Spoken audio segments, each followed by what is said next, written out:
Hello everybody and welcome to Strasbourg here in the October session where winter has set in, as you can see out the window, nice and grey.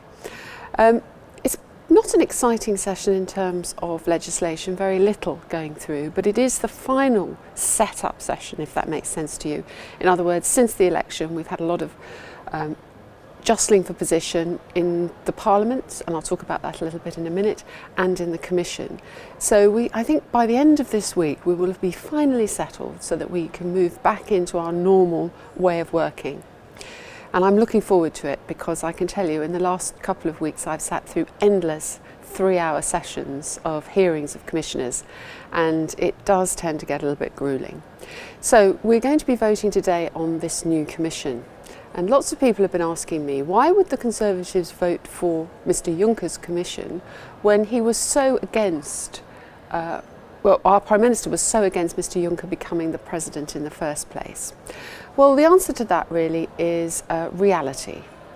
It doesn't matter who we voted for. If we voted against him, we would be in a very small minority. And he has put together quite an eye-catching parade of reform-minded commissioners. I'm thinking particularly of the Dutch Commissioner, Mr Timmermans, who has been absolutely clear that he does not want to see any legislation done in Brussels that is better done in the member state.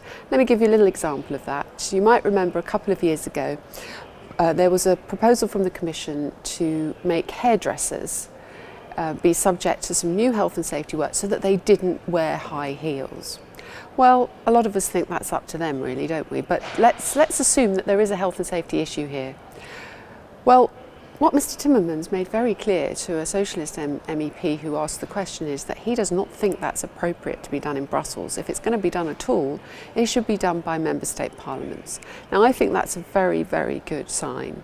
So we've got a lineup of some pretty reform-minded commissioners, and if we are going to get some fundamental reforms in our relationship with Europe, this is a good place to start.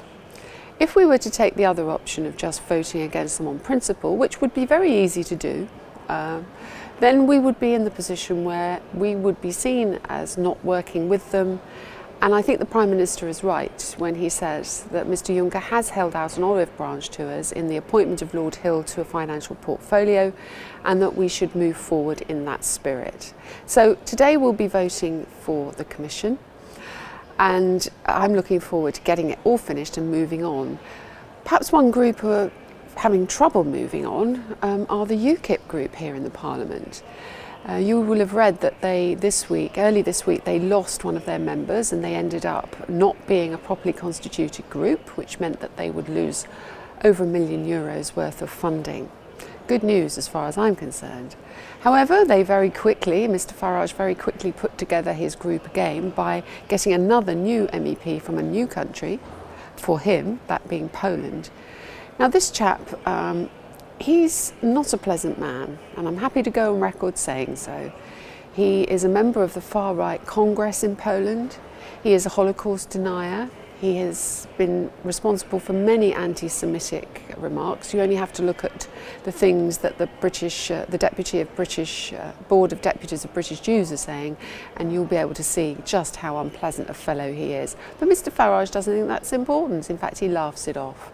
And as you know, he's on record many times as saying, if there's European money available, I'll take it, even though he complains about everybody else being on the gravy train. The sort of rank hypocrisy that we're now used to, but it seems that we're so used to it that people are not even listening. So I would say to you, think about that, because he's certainly losing any sort of credibility he ever had here in the European Parliament, and UKIP's new MEPs all cluster around him and shout and boo. And as one MEP from Spain said to me yesterday, the problem is with UKIP is not that we don't like their politics, we don't, but this is a political chamber. It's the fact that they're so horribly rude and unpleasant. Why do they have to be like that? It's so un-British. I couldn't agree more. Anyway, that's me from Strasbourg this week. And I will look forward to talking to you in November, where we'll have a pretty packed agenda, I think, of legislation to talk about.